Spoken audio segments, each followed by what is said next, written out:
Well, hello and good morning, everybody. So today the topic we'll be discussing is corporate governance and fraudulent in financial reporting.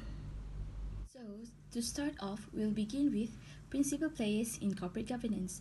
So in total, there are 5 principal players that we need to know. So the first one is the board. Board is accountable to regulators for conformance with laws and also responsible to shareholders and stakeholders for profit and corporate results.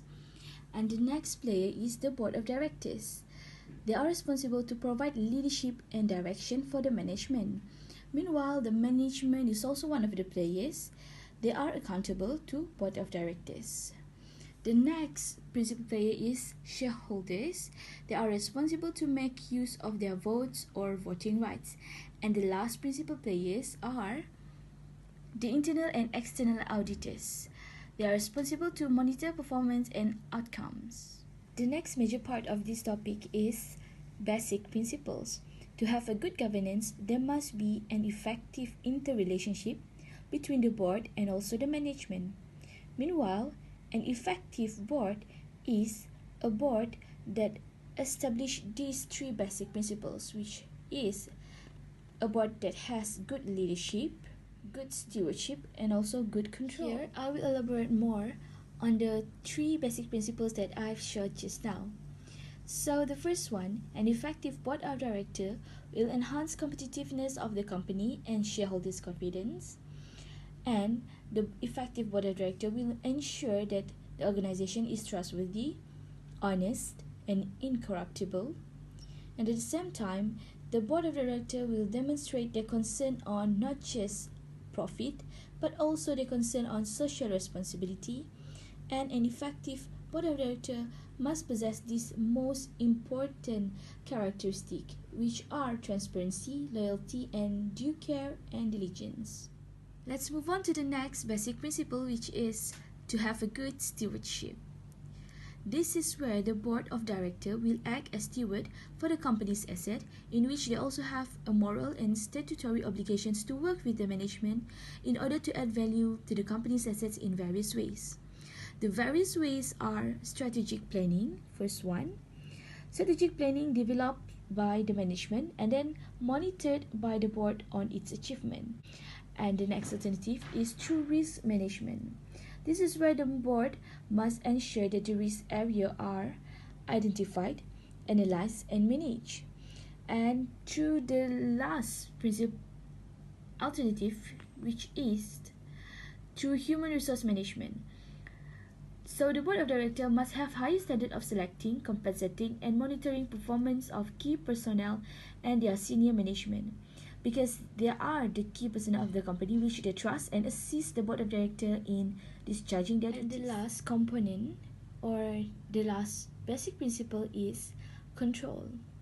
This is where the board of directors will do monitoring.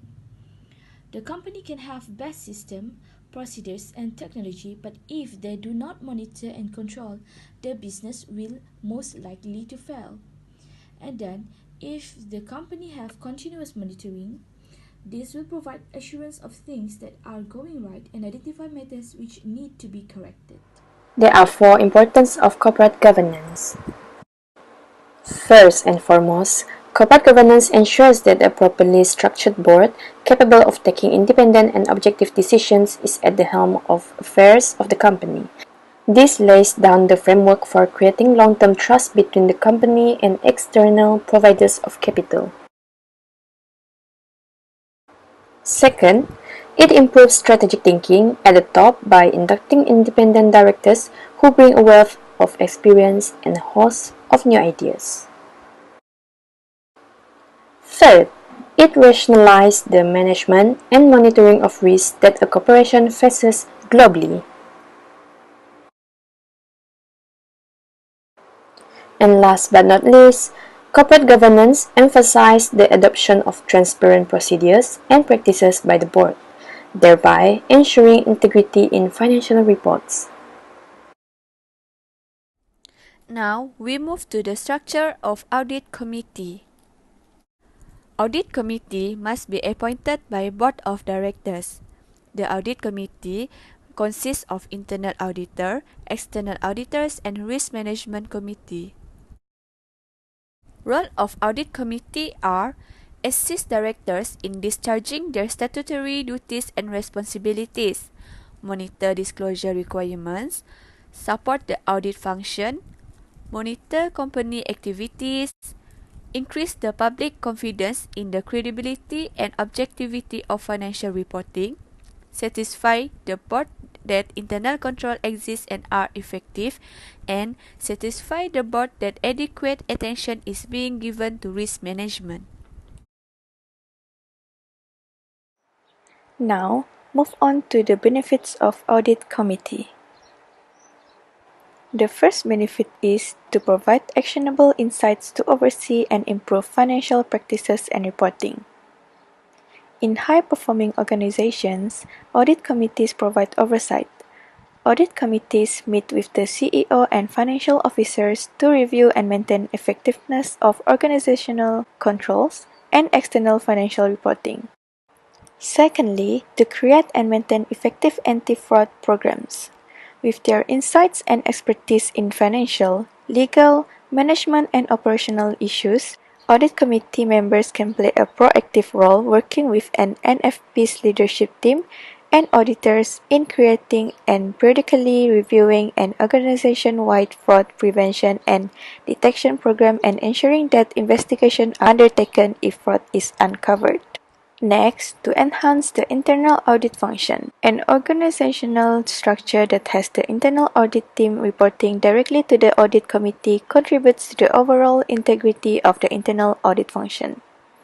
Under this structure, the internal audit team can serve as the audit committee's eyes and ears regarding the organization's ability to meet its financial and compliance responsibilities and ensure that the organization adjusts practices and internal controls as needed. Then, to oversee the organization's external audit, an audit committee meets with external auditors to monitor their services and activities to ensure that independence is maintained between the external auditor and the organization's management team.